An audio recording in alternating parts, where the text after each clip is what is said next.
All right, I see the magic red dot, so I'll kick on. So again, welcome everyone to this workshop on getting started with open pedagogy.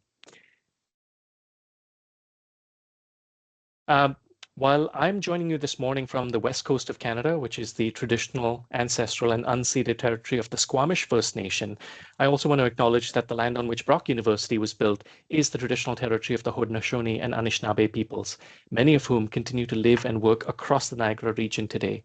And the territory in which Brock University is situated is covered by the Upper Canada Treaties and is within the land protected by the Dish with One Spoon Wampum Agreement. Today, this gathering place is home to many First Nations, Métis, and Inuit peoples, and acknowledging reminds us that this great standard of living that we enjoy is directly related to the resources and the friendships of Indigenous peoples. Now, as a proponent of open practices, I certainly make it a habit to openly license my slide decks, and in this case with a Creative Commons Attribution Share Alike license. Note that everyone who signed up for the workshop today will receive a copy of this slide deck at the end of today's workshop. And here's what you can expect from today's session. We are, of course, already at the welcome portion of the workshop, but we will soon go on to talk about some foundational ideas and concepts in open pedagogy. Next, I will share a series of hopefully practical examples from what I also hope is a reasonable diversity of disciplines. We will then have some brief focused discussions in small breakout groups before coming back quickly to share highlights from those conversations with the larger group. And then finally, we will close with a bit of a recap of our learnings and some sharing of resources. But before we begin, I really want to acknowledge the poly crisis that we are all living through, right? With constant political, economic, environmental, and human rights crises, I think it's easy to underestimate the impact of our broader environment on our well-being, on our mental health. And that is also without considering the enduring impact of living through a pandemic and the risk that of burnout, frankly, that educators who take seriously their duty of care to students are at risk of. So I really do want to thank all of you for making the time and space to be here today. I really hope you discover some new ideas during today's workshop, but just as much, I hope you discover some new community. Because if you work in education and if your work is values driven, it is important, I think, to nurse, to protect, to feed that flame. And I find that engaging with fellow educators is important not only for my ongoing learning and inspiration, but also to help reaffirm those values. With that in mind, I'd like to gently check in with each of you about how you're feeling today using a brief, simple, anonymous poll. What's your current energy level? How brightly is your fire burning this morning? There's a couple of ways in which you can engage. I'm afraid I'm not able to share my screen in a way that allows you to click on the link directly. But thanks to my colleague Julia Forsyth, who's going to paste the link in the chat, you can either click on that link or use the QR code. But I would appreciate you just taking a moment to share your openness in helping me make this a more caring and understanding space for us all. Thank you very much, folks.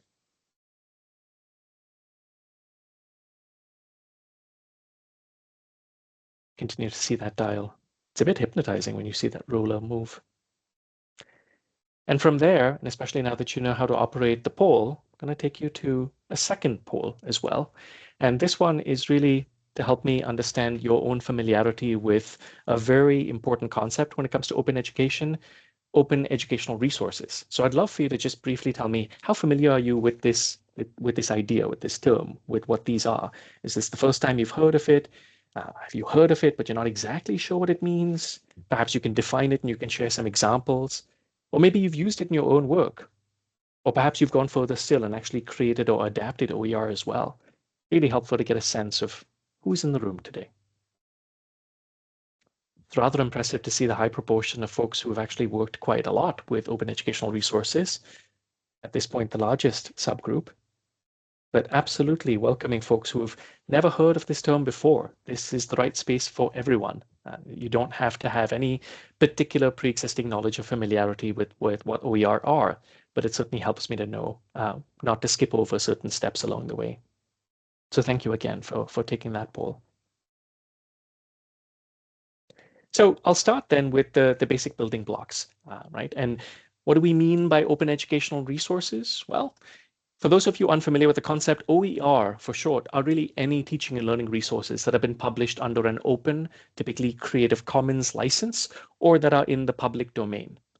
Now, for your knowledge, open licensing sits on top of copyright. So when you publish OER, you as the creator still actually hold the copyright for the work. But what you are doing is you're choosing in advance how you are comfortable with other people reusing your work downstream. And that's without having to email you and ask you for your permission, right? So it's really saving you a bit of time. It's certainly making sure that you're taking away that additional barrier of, can I email this person to ask for special permission to use it? You're telling them in advance, this is how I'm comfortable with you reusing it. Excuse me.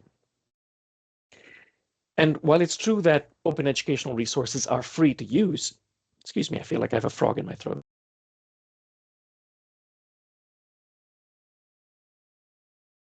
There we go, back now. As I said, it's true that open educational resources are free to use. It's not really the free aspect of OER that's a defining feature of open educational resources.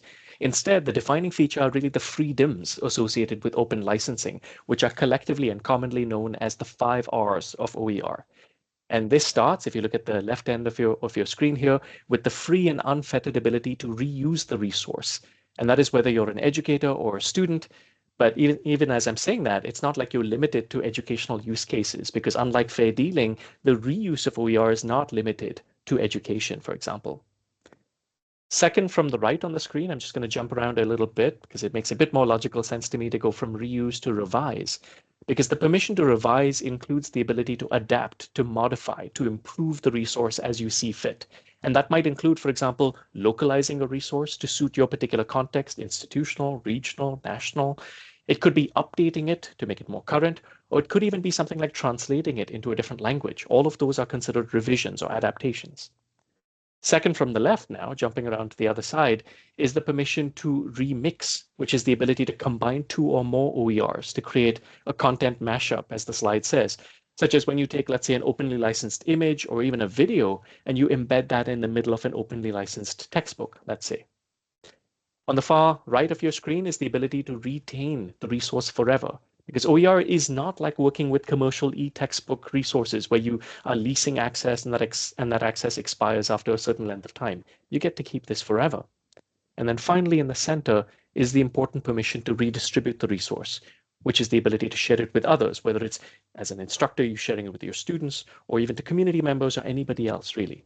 So again, it's the freedoms associated with open that are the defining feature, not the free aspect, even though free is pretty important. An OER can be in any format, such as images. And in this case, I'm showing you fairly high resolution copies of some of Vincent van Gogh's masterworks, including his self-portrait on the left. And this is because the Rijksmuseum in the Netherlands openly licensed these works, which means these are OER. Now, this is particularly helpful if you are a student of art history, for example, where the textbooks tend to be rather expensive because the permissions involved to reproduce these illustrations really raise the cost quite a bit. But OER can also be other things, interactive simulations in this case. And if you're unfamiliar, you should look at the University of Colorado at Boulder's FETS interactive simulations. And these are available for a wide variety of STEM disciplines. They're all openly licensed. They're downloadable and certainly reusable for teaching and learning. So again, this could be OER.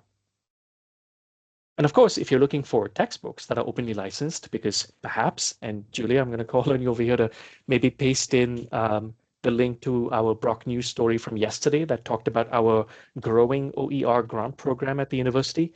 If folks are interested in taking advantage of that program and perhaps alleviating the cost burden on students, you might browse through something like the University of Minnesota's Open Textbook Library, which is a collection of more than 1,000 openly licensed textbooks that have been published by universities, colleges, or other educational organizations. Small pro tip over here, if you want to simplify your search for OER and have a sort of a single-stop shop, you might consider using the State University of New York's OASIS search engine, which simply searches many of the major OER repositories on your behalf. So it's a really good site to bookmark. And again, I know I'm blitzing through these slides fairly quickly, but just as a reminder, everyone who attends today's workshops, who is registered, who signed up, will receive a copy of these slides. So you'll have all of these links at your fingertips in a few hours. So how do we go from the use of open educational resources to the embrace of open pedagogy? Well, first, I think we need to understand what we mean by open pedagogy. And as it turns out, there really isn't one universal, rigid definition of open pedagogy. That's actually a good thing. So I'm going to share three definitions with you. I think they all have a few things in common, and we'll talk about what those are next. So I'm going to start with the work of Catherine Cronin, who's a really important scholar in this field. And she described open pedagogy as the use or reuse or even the creation of OER, but also as collaborative pedagogical practices that employ social and participatory technologies for interaction, for peer learning, for knowledge creation and sharing, and for the empowerment of learners. So hopefully you're getting a sense over here that OER can certainly play a role over here, but open pedagogy is more about what happens in the learning environment. It is collaborative, for example. It is participatory. It involves knowledge creation and sharing, and it's certainly about the empowerment of learners. And those are all really powerful themes, of course, in the classroom. From here, I'll go to a definition that Robin DeRosa and I put forward, which described open pedagogy in a couple of ways. First, we thought of it as an access-oriented commitment to learner-driven education, but we also thought about it as a process of designing architectures for learning or using tools for learning that enable students to shape the public knowledge commons of which they are a part, of course. So again, you can see that we think learners play a really central role when it comes to open pedagogy. And you saw that in Cronin's definition as well. And once again, there's reference to tools, but as a way of creating and sharing knowledge, in this case, the public knowledge commons. And finally, move this along, the final definition I'll share with you today, anyway, is one that comes from a delightful book that I recently read and reviewed called Pedagogy Opened, Innovative Theory and Practice. And here, Tejerina describes open pedagogy as teaching and learning practices and environments that promote equity, collaboration, and innovation, and that invite students to create and share knowledge with future publics, often in association with the use of open educational resources. So again, you see maybe OER is involved, but maybe not. But what's certainly involved is collaboration, is knowledge creation and sharing, is the empowerment of learners, and is attention to access and equity. So I'd love to ask what stands out for you across these three definitions. Is there a common theme over here that I'm not perhaps quite hitting? And I'd love for you to share that in the chat as well. If you were to articulate perhaps values associated with this general approach to teaching and learning, I'm curious what you think those might be. We'll take a moment over here, see what you think.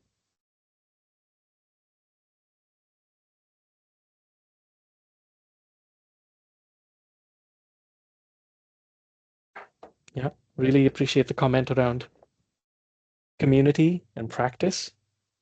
Feel free to keep typing into the chat as you go if you have access to it.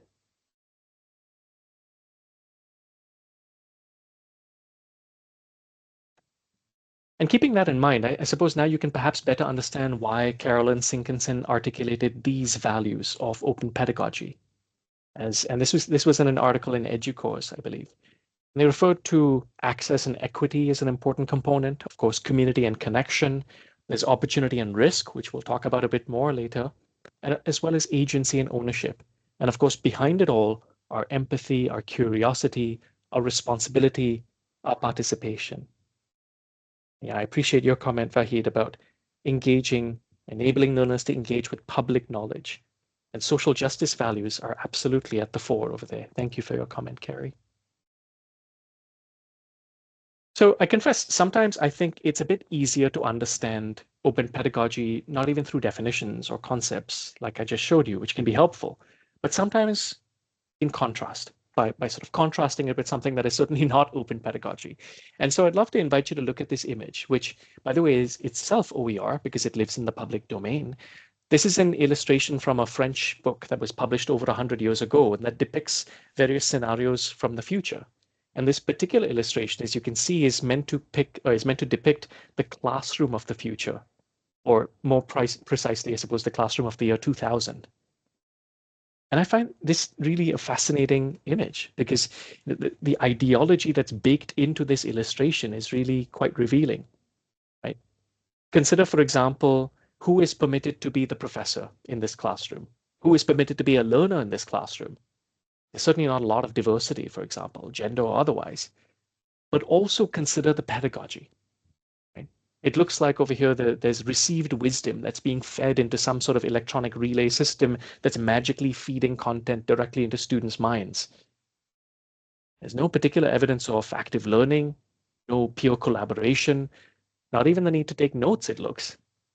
And in case you missed it, on the right-hand side of your screen, standing beside the professor, is likely the graduate student teaching assistant, performing a good amount of the manual labor involved. Now, in many ways, I would submit that this illustration is really a reflection of what the Brazilian educator and philosopher Paulo Freire described as the banking model of education. And in his important book, Pedagogy of the Oppressed, Freire described the model as this. He said that the banking model turns students into containers to be filled by the teacher. The more completely she fills the receptacles, the better a teacher she is. The more meekly the receptacles permit themselves to be filled, the better students they are. And so education thus becomes the act of depositing, hence the banking concept, in which students are the depositories and the teacher is the depositor. This last paragraph has a lot going on. In the banking concept of education, knowledge is a gift bestowed by those who consider themselves knowledgeable upon those whom they consider to know nothing. It's an incredible read. And thank you very much, Jeannie, as well, for identifying quite correctly the alignment with indigenous pedagogies, social justice, and open pedagogy. So when we talk about open pedagogy, really, in many ways, I would suggest that it's an intentional move away from the banking model of education, right? Because open pedagogues aim to design learning environments that take seriously questions of both access as well as student agency. And at the same time, we infuse this work with open content and often use open tools with our students. But this is really in part about decentering the role of the educator. It's about democratizing the classroom. Hence, when we talk about indigenous pedagogies, it's also much less of a hierarchy in the classroom. And while OER may be a feature of this work, it certainly doesn't have to. This is ultimately about co-creating the learning experience, the learning journey with students.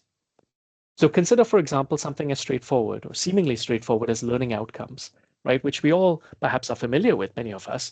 They're important, they're helpful, and in many cases we are taught reasonably to align our learning outcomes with our learning activities and then our learning assessments.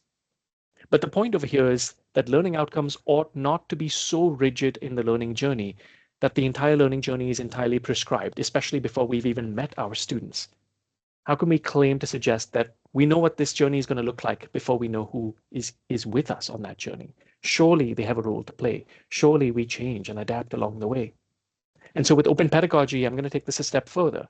You might, for example, grant your students agency to determine some of the course topics, depending on who's in the classroom.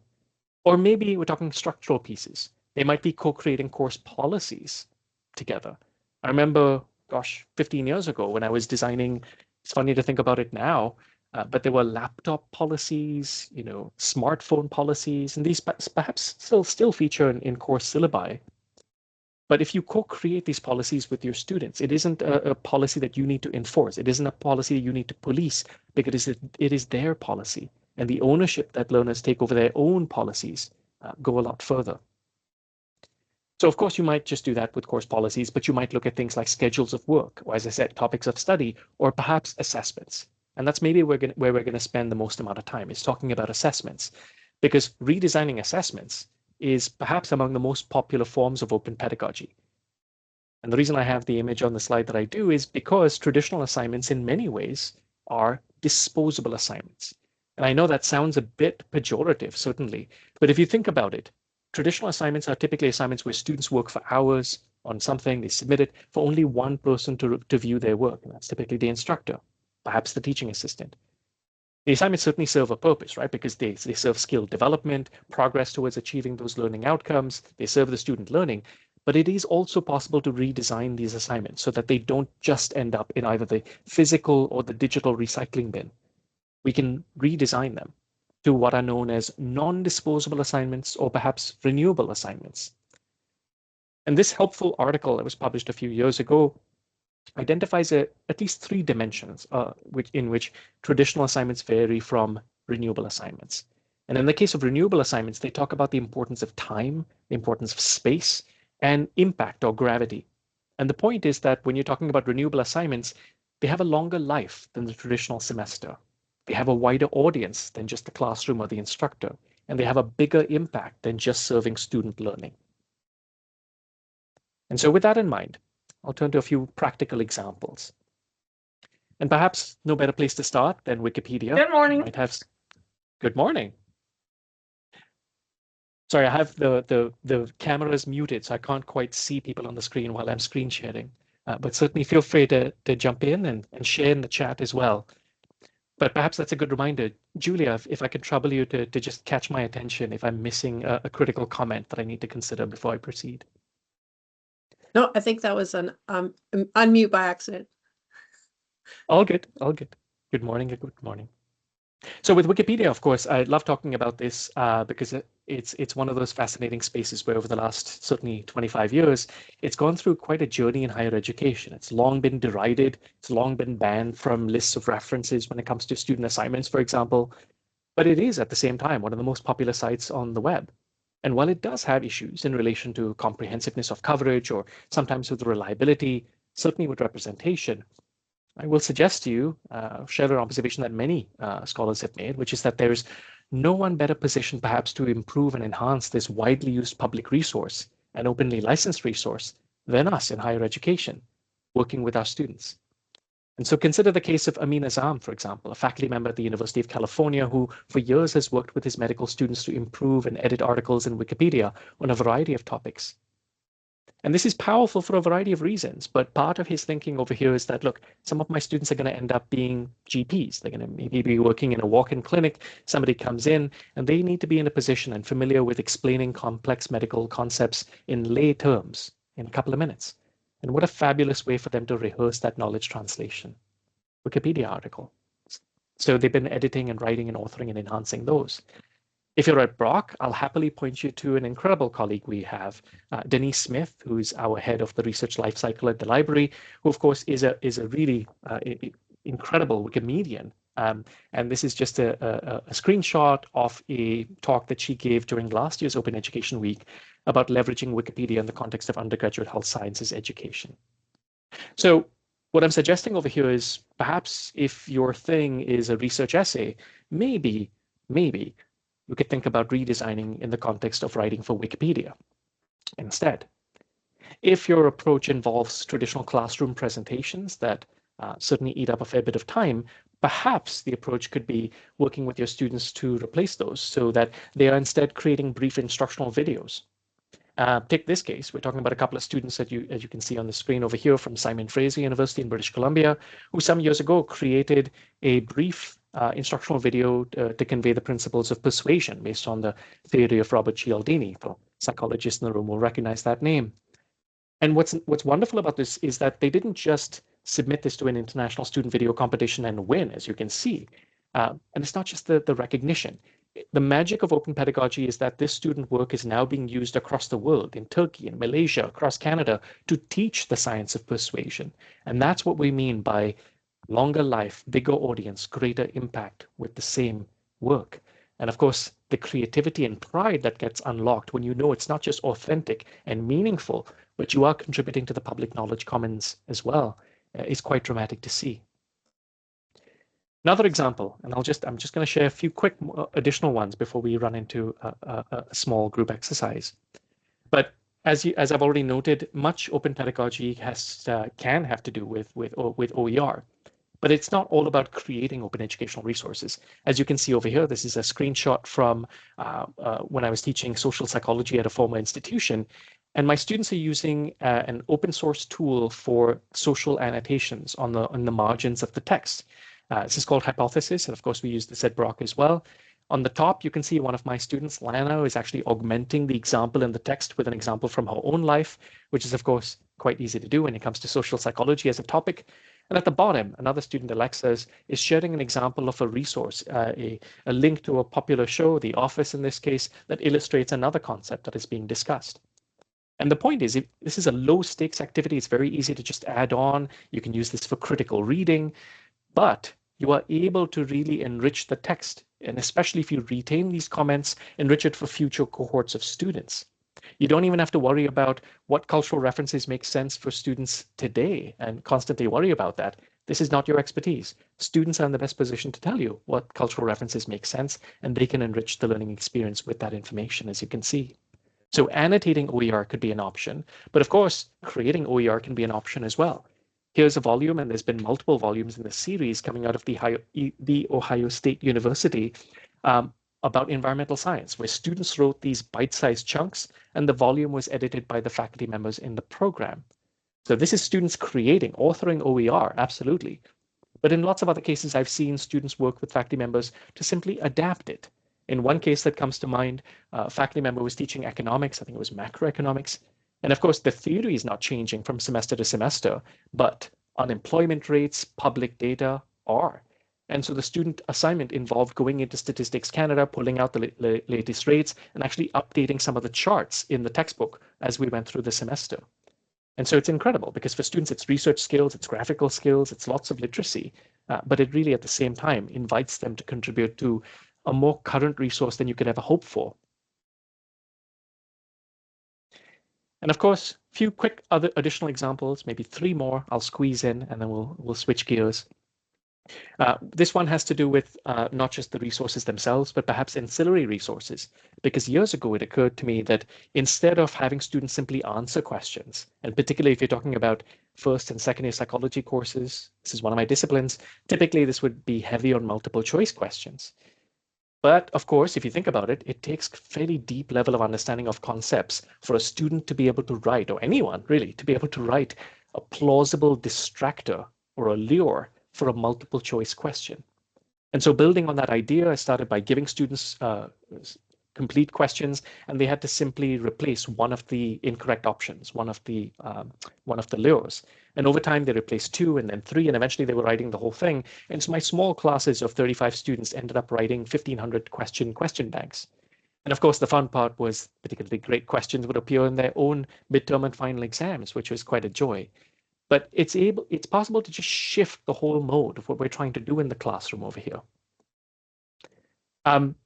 I'll perhaps skip past this example in too much detail, but only to suggest that one of the things that I think you can do is work with tools. In this case, the tool that I'm highlighting is called H5P.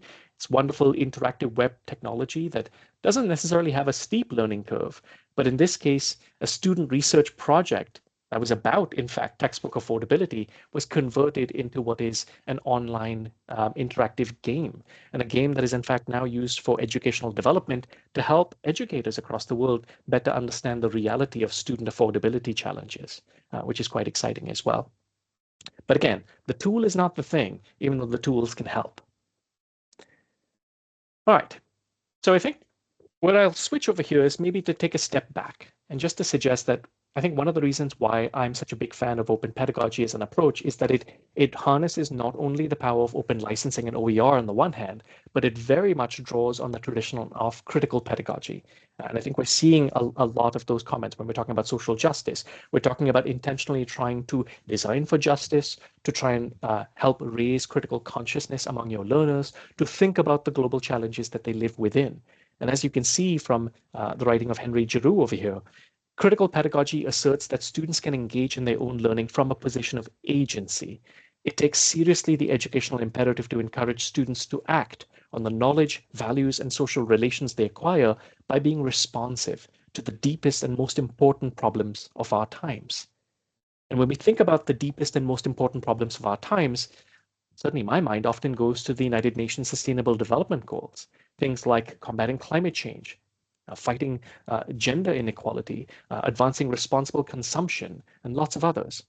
And in this particular example, in the case of an international open pedagogy fellowship that we launched at my former institution, we had faculty members from different institutions, different disciplines, but who were sharing their a passion for particular sustainable development goals, working together to design renewable assignments that they would deploy in their various disciplines and courses. And in this case, I loved this example. This was an assignment where, as you can see, instructors from urban ecosystems, sustainable horticulture, and anthropology designed an assignment in which students would map out the edible weeds on their various campuses, contributing to a scientific quality database at the same time. So it's a way of addressing food insecurity at the local scale while absolutely meeting things like learning outcomes and building a variety of literacies for students. Very exciting project. And so if you're interested in examples like this and more examples, I'll share a couple of links with you. One is a website that Robin DeRosa and I created years ago called the Open Pedagogy Notebook. It aimed to serve as a place for educators to share their germinating ideas or experiments with open pedagogy, but also to serve now as a bit of a library. So if you're looking for examples in practice of open pedagogy at the assignment level or the course level or the program level, you can certainly take a look. And more recently, the Open Education Network, of which Brock University is a part, a member, has launched a wonderful open pedagogy portal, which really builds on the work of Robin and myself and advances it in much more detail with far more resources as well. Again, a place to share. So I recommend you look at these sites. And I recognize you can't quite click on the links as I'm sharing my screen, but again, the slide deck will contain all of these hyperlinks for you to play with after today. So that's enough from me in terms of babbling. I'm going to turn things over to the next part of the workshop, which is where we're going to talk in small groups over here. But before we do, just a few quick instructions. What I'd love for you to do in these small groups, we're going to aim for groups of about 3 or so, give or take. 3 or 4 would be fine. And Julia, maybe perhaps give me a heads up if you're able to help organize those breakout rooms while I'm still giving instructions. Otherwise, I can do this. But I'd invite you to just think about one example of what you're doing in practice right now. It doesn't have to be both people or all people in the group. Just pick something that's small and existing. It could be an existing activity, it could be an existing assignment, or simply a course policy. So pick something that you can adapt. That's not major, right? There's a temptation when it comes to things like this to just say, well, heck, I'm going to burn it all down and start from scratch. You really don't need to. Sometimes it's just about gentle sanding and polishing. I invite you to dip your toe in the water. It doesn't have to be a big, scary enterprise of redesign. And consider then, when you pick that one thing, that one activity, that one assessment that you want to talk about, how you can infuse access or openness on the one hand, whether it's about OER or something else, but also especially about student agency and empowerment on the other. Think about how you can infuse those. Perhaps it's about public scholarship. Perhaps it's about giving students choice and agency. Perhaps it's more than that. So you might think about the course content over here. You might think about the course structure, policies and schedules and so on, course policies. You might think about course assessments. Those are all options. But as you're doing this, I invite you in the 5 minutes we're going to spend in these small groups, that's all we're going to have before we come back to the big groups, is certainly centered care. And by that, I mean you want to think about things like, are students going to have a choice whether to participate in public scholarship, or are we going to force them to do that? Are students going to be compelled to openly license their intellectual property, or will they have a choice? Will they have agency in making that decision along the way? Are there ways in which we might want to protect students before exposing them in the wider world? Knowing, for example, that students from marginalized backgrounds are more likely to be targeted in things like flame wars online. We have to think about care for students, not just the excitement of innovation. And then, of course, practically speaking, sometimes, depending on the tools that you wish to use, whether it's H5P, as I mentioned, or Hypothesis, are just two examples of open source tools I've mentioned today, or Wikipedia editing for that matter, there are certain literacies that we cannot assume students have. And making sure we're thinking, whether it's partnering with our librarians or other colleagues, how are we intentionally building those skills? How are we scaffolding that skill development along the way? It's not just, here's an exciting deep well that you can jump into. Well, it's not quite the way that demonstrates care. And then finally, as I've said before, the tool is not quite the thing. So those are some tips for the discussion. As I said, I invite you to just pick one quick example of an activity or an assessment or something else and play with it for 5 minutes, just thinking together as a group how we might redesign this in subtle, small ways. Again, not a wholesale burn to the ground situation. So I'll pause there. And Julia, again, I can't quite see you on screen, but